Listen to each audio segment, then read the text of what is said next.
Hello! In this video, work continues as usual here in St. George. As the sun begins to rise earlier, we experience some beautiful sunrises. And as it sets later, we experience some beautiful sunsets as well. We decide to take a day trip and visit Pipe Springs National Monument in Arizona. We also visit Lone Rock Beach in Glen Canyon National Recreation Area in Lake Powell, and it's beautiful. We are Me, You, and the Boo, and welcome to A Week in Our Lives.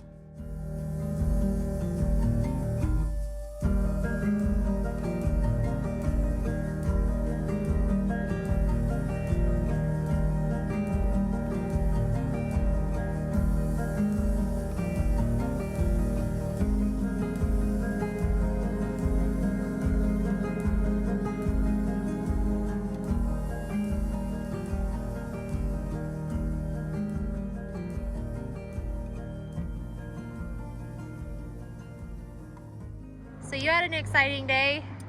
Yeah, my trainee was driving and I don't know if he hit a nail or something.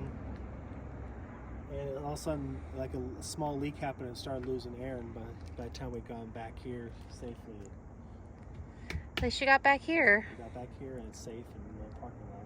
So Fun. stuff. Exciting.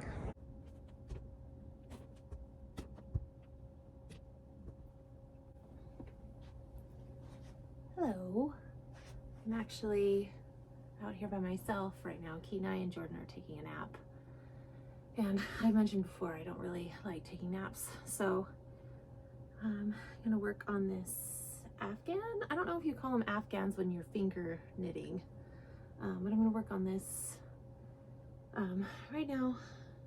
Yeah, it's just kind of a lazy Sunday afternoon.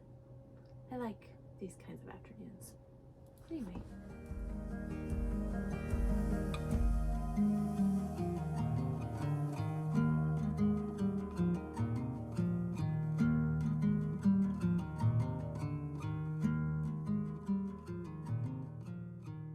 So the thing I really like about this is that it's simple and quick. I made one the other day and it only took me like 2 hours to make a full-size person quilt. So yeah, not that very many people watch these videos, but I'll link the video I learned this from in the description box. The one that I used, the lady does like a lot bigger loops than me, but I found that I think her yarn that she uses in the tutorial is a lot bigger than mine, and so I've started making smaller loops just because the other one I made, there were a lot of gaps, and I like this better. It just looks tighter. Yeah, so it's really nice, and I like the sensory part of it because it's so soft. It's like therapeutic for sure. I just brought Kenai out to go potty, and look at that. Oh, the sunsets here are so pretty. Okay, boo. Yup, he did. Good job, bud. Jordan's making dinner. Oh, hey. Hey, to end this Sunday evening. See you tomorrow. Okay, you two. I'm going for a run. Have fun. See you later. I'll hold down Kenai. Okay, because he's so much work. Yeah, look at that face. Sweet boy.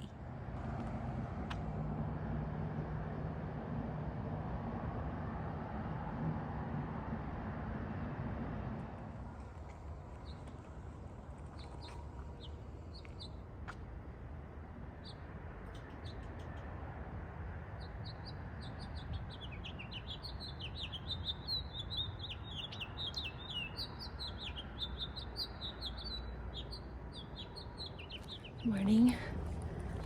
I love hearing the birds in the morning. So I was making hot chocolate and this happened.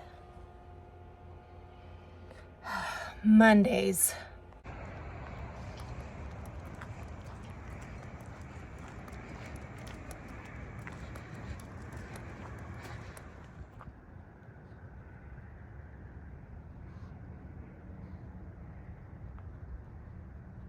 It is like the perfect temperature. And I love that the sun is coming up so much later. Oh, it's so pretty. We love that we have this opportunity to be in St. George for the winter. Kenai's just smelling something.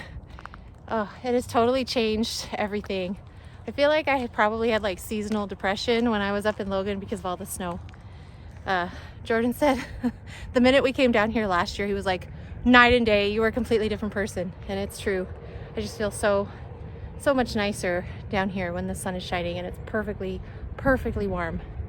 Anyway, something interesting is we might be leaving the RV here instead of taking it with us to Alaska.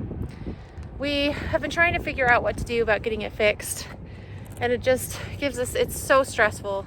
We don't know who we can get to fix it, and like I've said before, we love having the diesel RV, but finding people to work on it has proven very difficult. So also, just to be honest, we don't really have a lot of money, and we know that the fixes that we have on this right now are going to be pricey, and well, buying a new RV isn't that pricey. And it's like, well, we also don't know if we want to risk taking the RV up through Canada again.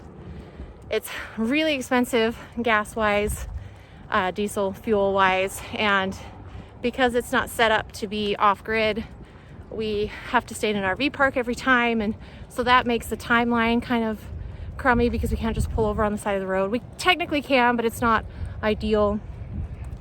Anyway, so we're gonna go look at a trailer later today to take up with us and just leave it in Alaska and just drive the truck back, because then we might be able to do the ferry back, which would be a lot of fun. I don't know, things are in the works.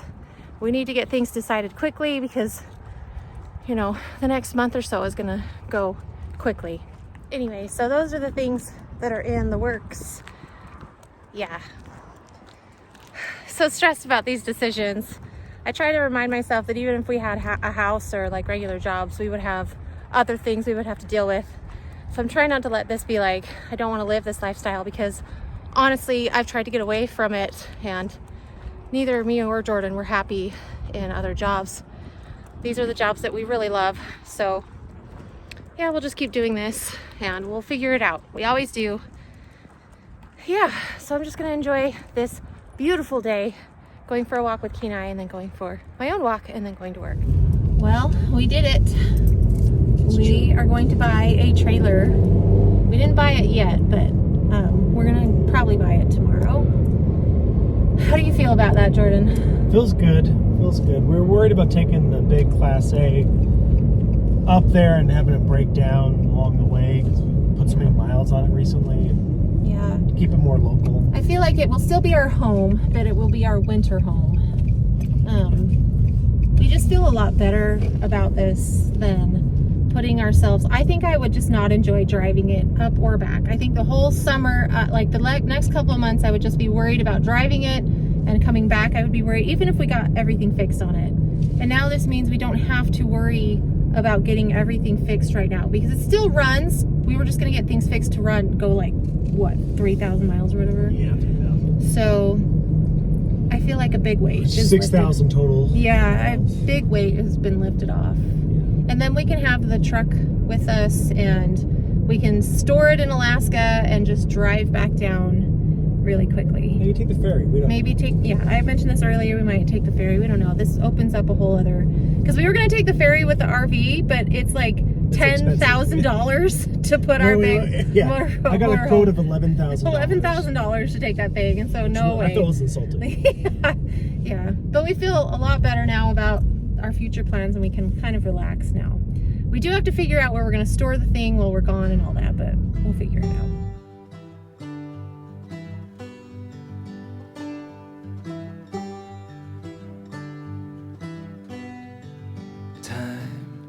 Finds a way to get us back to the start again.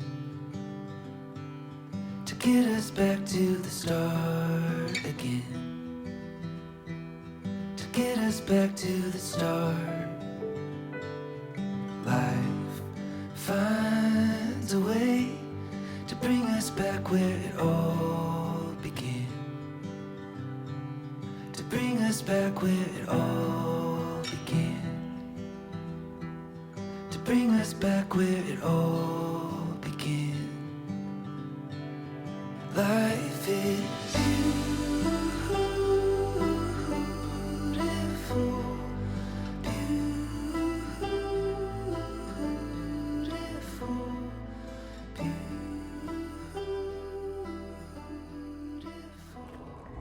Hello.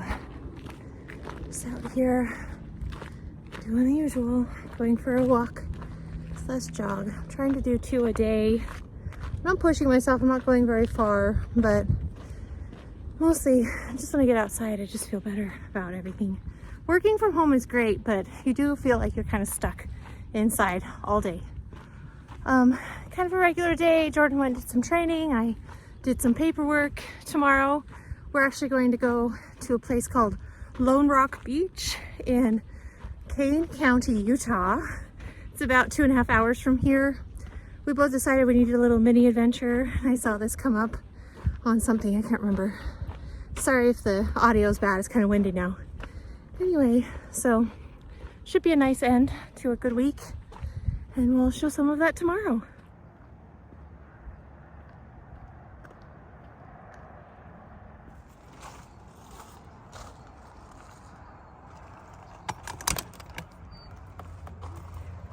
Kenai? There you are. Hey, bud.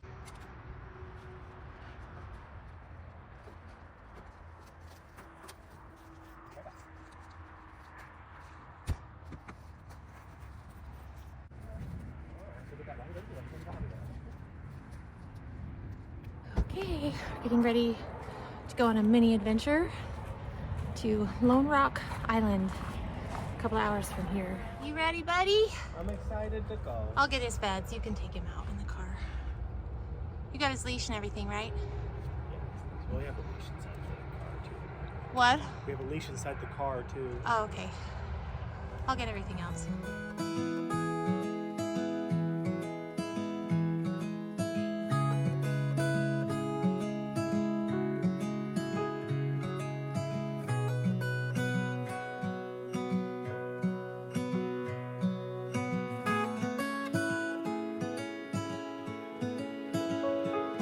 We saw this sign for Pipe Springs National Monument, so we decided to pull over and see what it was. Yeah.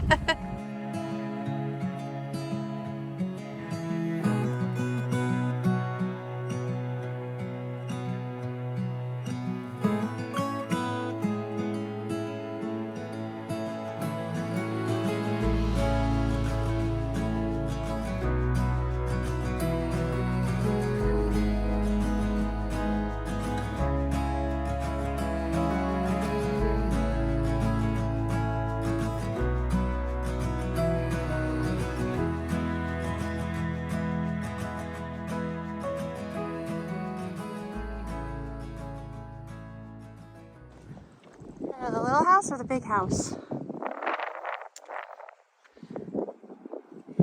Little house? Okay. We should go up there and stand next to it so we can see how tall it is.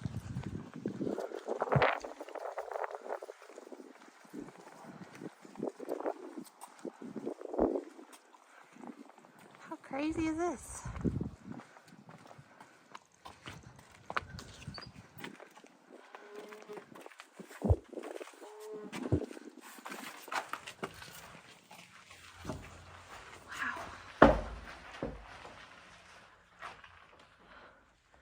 Wow.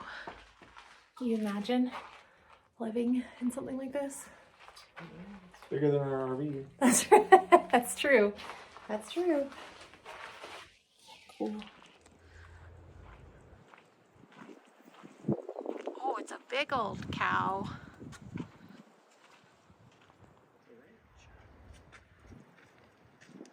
Look at those horns. Oh my gosh. Yeah, it says, stay back. You wanna go in? I'll get you. Yeah. Hey. Hello. Wow. Pretty cool. But So this was the center of a tithing ranch, and with the Church of Jesus Christ of Latter-day Saints, the expectation is you would give 10% of what you made to the church, which generally was livestock back then. So the herd was up to about 2,000 cattle, 100 milk cows, and this was the center of it all. So we've got the kitchen, the parlor. That spring came out on the back wall of the parlor and was directed underneath through a trough in the spring room out to those ponds. Then we've got the cheese room, and that's where they're making that 20 plus pounds of butter and 60 plus pounds of cheese every day. Wow. Then upstairs is mostly bedrooms, plus in that corner the first telegraph office in Arizona. Wow. Cool.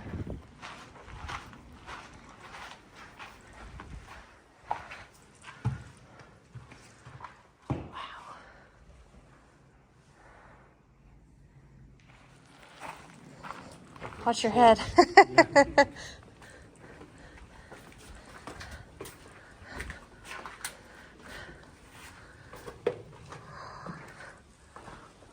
Ooh, is this the original wall? That's cool. Wow. Efficient at keeping cool back then. You know, 22-inch thick walls. Of course, as you can see, there's no windows outside. It's all gun ports. This was built for defense, but this place was never attacked, and the Native American raids that had been occurring in the middle of the 1860s were done by the time this was built. The first telegraph in Arizona, you said, was here? Yeah, and it was important for the church that they connect all of their communities. So this telegraph line went to Kanab, which was the end of the line, and then all the way up to Rockville, which connected it eventually up to Salt Lake City and even up into southern Idaho for that network. Oh, wow. So just the fact that they had to dip down to Arizona a little bit for this is what made it the first one.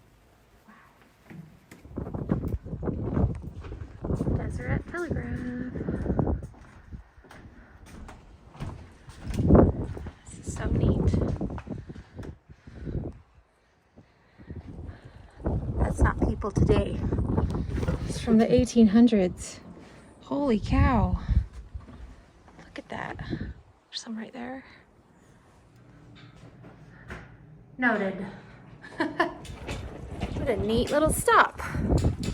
My dad and mom, we used to go on a lot of road trips when I was little, and we'd always stop at places like this. So I think that's the reason I like to stop at these places.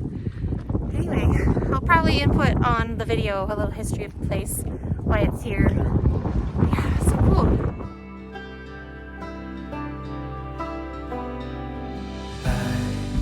Hide away to rest and feel alive again.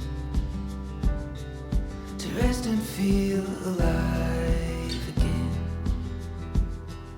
To rest and feel alive. Forget all the noise. We can just let it fade away. We can just let it fade away. We can just let it fade away. Life is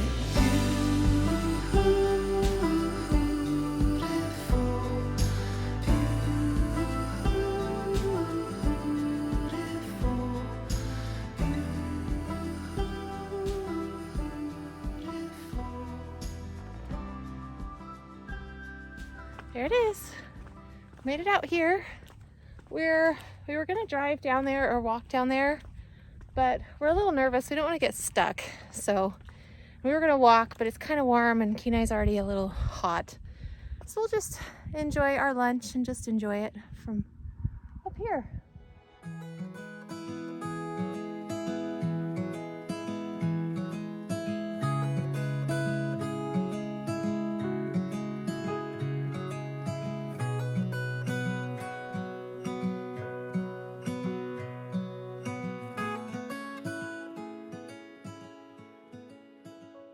Okay, we're gonna risk it. We're gonna drive down and see if we can get a little bit closer. If it's at all sketchy, we'll turn around. And they're in the back because Kenai does better in the back.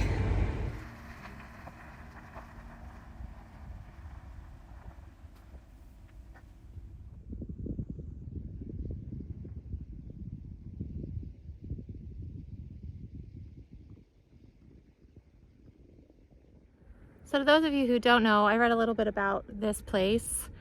This is all a part of the Glen Canyon Dam. So technically this is Lake Powell, or a part of Lake Powell. So in the 1920s, there were 7 states here in the Southwest that needed water. And there's the big Colorado River that flows through all of these states. And so they basically decided to divvy out the water rights. And to be able to do that, they needed to build dams on the Colorado River. And so this is the Glen Canyon Dam, which created Lake Powell. So this is a part of Lake Powell. So pretty cool. Yeah, it's really big. That last video I tried to show like the kayakers in like relation to that big old rock out there. But yeah, beautiful day. We're gonna head home now.